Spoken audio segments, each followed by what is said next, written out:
Hello दोस्तों, कैसे हैं आप सभी लोग। आशा है आप लोग बहुत अच्छे होंगे और अपने जीवन में काफ़ी खुश होंगे, प्रसन्न होंगे। तो दोस्तों, स्वागत है आप सभी का आपके अपने ही चैनल जिसका नाम है ज्ञान मंत्र, और जहां हम लोग करते हैं कुछ ज्ञान की बातें। प्यारे दोस्तों, आज की संपादकीय लेकर मैं प्रस्तुत हूं, और आज की संपादकीय का जो टॉपिक है वह है समानता के विचार को साकार करने का समय। समानता का जो विचार है वह हमारे संविधान में भी निहित है। कई आर्टिकल जो हैं वह समानता के विचार से संबंधित हैं। पर आज का जो ये टॉपिक है कि समानता के विचार को साकार करने का समय, तो क्या कुछ ऐसा आज के संपादकीय में है कि आज वह साकार करने का समय है, तो ये थोड़ी उत्सुकता का विषय है। तो चलिए दोस्तों, देखते हैं कि आज का यह संपादकीय लेख किस संबंध में हमें जानकारी दे रहा है। हमारे राष्ट्र निर्माताओं ने नागरिकों के लिए समान नागरिक संहिता यानी यूसीसी की संकल्पना की थी। संविधान सभा में इस विषय पर व्यापक चर्चा भी हुई। संविधान शिल्पी डॉक्टर भीमराव अंबेडकर के अलावा के.एम. मुंशी और ए. कृष्णा स्वामी अय्यर जैसे सदस्यों ने मुखरता से यूसीसी की पैरवी की थी। तो यूसीसी की पैरवी जो है अंबेडकर जी ने तो किया ही था, के.एम. मुंशी और ए. कृष्णा स्वामी अय्यर ने किया था।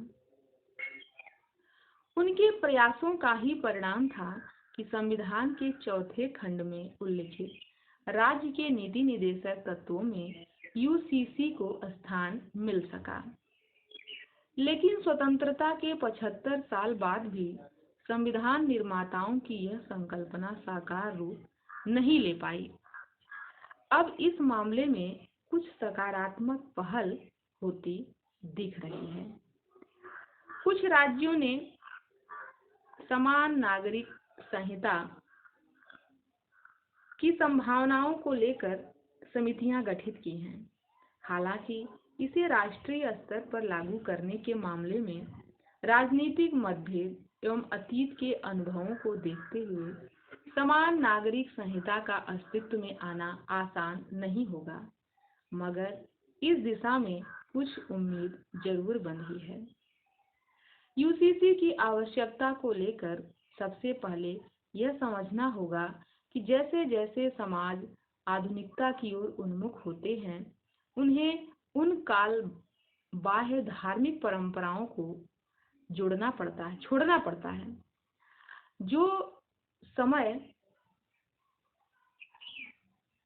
की कसौटी पर खरी नहीं उतर पाती।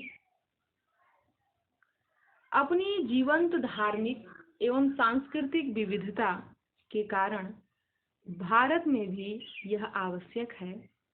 वस्तुतः यूसीसी ऐसा एकीकृत कानूनी ढांचा तैयार करती है जो सभी धार्मिक समुदायों पर एक समान रूप से लागू होता है। भारत के संदर्भ में देखें तो यूसीसी के जरिए विवाह, तलाक, भरण पोषण भत्ता, विरासत और गोद लेने जैसे मामलों में नियमों का एक मानकीकरण होगा, और फिर यह मायने नहीं रखेगा कि ऐसा कोई मामला किस धर्म समुदाय से जुड़ा हुआ है। भारत जैसे बहुलतावादी देश में यूसीसी की अनुपस्थिति सामाजिक असमानताएं उत्पन्न करते हुए पंथ निरपेक्षता की बुनियाद के समक्ष चुनौतियां खड़ी करती हैं। यूसीसी को लागू करने में सबसे बड़ी हिचक मुख्य रूप से धार्मिक मान्यताओं में कथित दखल और राजनीतिक निहितार्थों से जुड़ी है। हालांकि यूसीसी लागू करने में नाकामी राष्ट्रीय एकता में बाधक बनने के साथ ही समतावादी समाज निर्माण की राह में हमारी प्रतिबद्धता को भी प्रभावित करती है। समस्या केवल विभिन्न समुदायों में कानूनी विसंगतियों की नहीं, बल्कि सामाजिक सौहार्द और एकता को लेकर संकट से भी जुड़ी है। कानूनी मोर्चे पर ऐसी विषमता नागरिकों में अन्याय और असमानता के भाव को बढ़ाती हैं। यूसीसी को लेकर सबसे बड़ी मिसाल चर्चित शाहबानो मामले की दी जाती है। उच्चतम न्यायालय ने भरण पोषण भत्ते को लेकर शाहबानो के पक्ष में निर्णय सुनाया, लेकिन तत्कालीन राजीव गांधी सरकार ने कट्टरपंथी तत्वों के दबाव में ऐसा कानून बनाकर उस निर्णय को निष्प्रभावी कर दिया। यह लैंगिक अन्याय का ऐसा उदाहरण रहा जिसने समानता के सिद्धांत को सुनिश्चित करने के लिए यूसीसी की आवश्यकता को रेखांकित किया। वास्तव में यूसीसी महिला अधिकारों को नए आयाम पर ले जाने में महत्वपूर्ण भूमिका निभा सकती है। फिलहाल तमाम समुदायों के अपने पर्सनल कानून हैं, जिनमें से अधिकांश लैंगिक समानता के सिद्धांत को महत्व नहीं देते। एक समान कानून मात्र एक आदर्शवादी धारणा न होकर सभी नागरिकों के लिए समानता के संवैधानिक संकल्प का उद्घोष करते हैं। इसमें सामाजिक ढांचे को सशक्त करने, अंतर सामुदायिक विषमताओं को दूर करने और सामाजिक एकता को निखारने की संभावनाएं होती हैं। क्योंकि ऐसे कानून सभी धर्म संप्रदायों पर एक समान रूप से लागू होते हैं, तो ये स्पष्टता, निष्पक्षता और समानता को भी सुनिश्चित करते हैं। कुछ सीमाओं के दायरे में गोवा ने यूसीसी को लागू करने की दिशा में कदम बढ़ाए हैं। गोवा में यूसीसी सार्वभौमिकता के सिद्धांत की पुष्टि करते हुए कुछ विशिष्ट विशेषाधिकारों को संरक्षित रखते हुए सभी धर्मों पर एक समान रूप से लागू होती है। गोवा उत्तराधिकार special notaries and inventory proceedings act 2012 का लागू होना इसकी पुष्टि करता है। यह संपत्तियों के साझा स्वामित्व विवाह पूर्व समझौता को मान्यता देते हुए कानूनों में सहभागिता की संकल्पना का सभी समुदायों के लिए विस्तार करता है। अपने विभिन्न निर्णयों में उच्चतम न्यायालय ने भी संसद को यूसीसी की दिशा में आगे बढ़ने के लिए अनुरोध किया।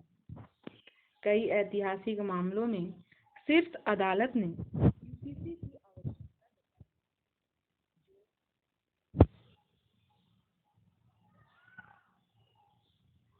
जोस पाउलो कुटिन्हो बनाम मारिया लुइजो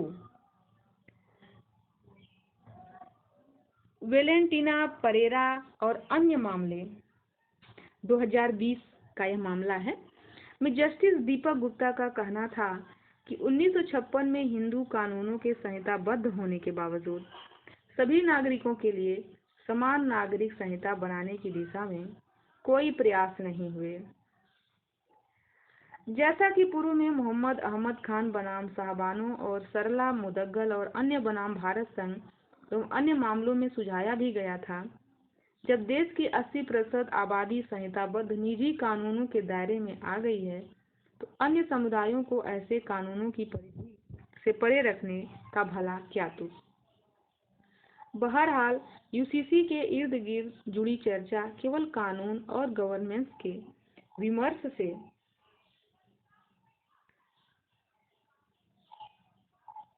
ही नहीं, बल्कि बुनियादी रूप से लोकतंत्र, पंथ निरपेक्षता और भारतीय राष्ट्र राज्य के समावेशी चरित्र जैसी व्यापक मुद्दों से भी जुड़ी हुई है।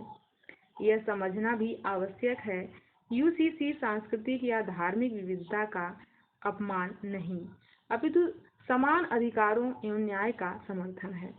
जहां भारत का निरंतर उभार जारी है और एक राष्ट्र के रूप में भी वह परिपक्व हो रहा है, तो यूसीसी विविधता में एकता के प्रोत्साहक बिंदु के साथ ही पंथ निरपेक्षता को मजबूत करने में आधारशिला का काम कर सकती है।